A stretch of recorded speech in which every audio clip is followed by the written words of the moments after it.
ఏలూరు జిల్లాలో రోడ్డు ప్రమాదం జరిగింది. సోమవరప్పాడు హైవేపై లారీని ప్రైవేట్ ట్రావెల్స్ బస్సు ఢీకొట్టింది. ప్రమాదంలో 3 మృతి చెందారు. మరో 8 మందికి తీవ్ర గాయాలయ్యాయి. ప్రైవేట్ ట్రావెల్స్ బస్సు హైదరాబాద్ నుంచి కాకినాడ వెళ్తుండగా ప్రమాదం చోటు చేసుకుంది.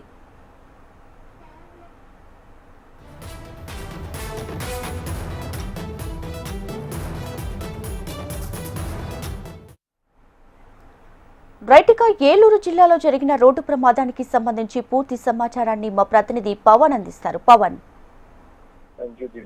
ఏలూరు జిల్లా సోమవారపాడు హైవే మీద భారీ యాక్సిడెంట్ జరిగింది.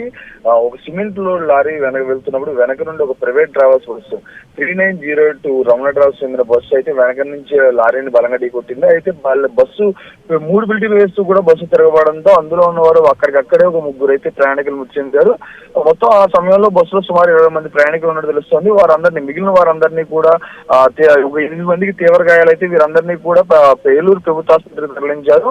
ప్రస్తుతం అయితే అక్కడ పోలీసులు చేరుకుని అక్కడ ఉన్న ట్రాఫిక్ అంతా క్లియర్ చేస్తున్నారు. Deepika. Right Pawan, thank you.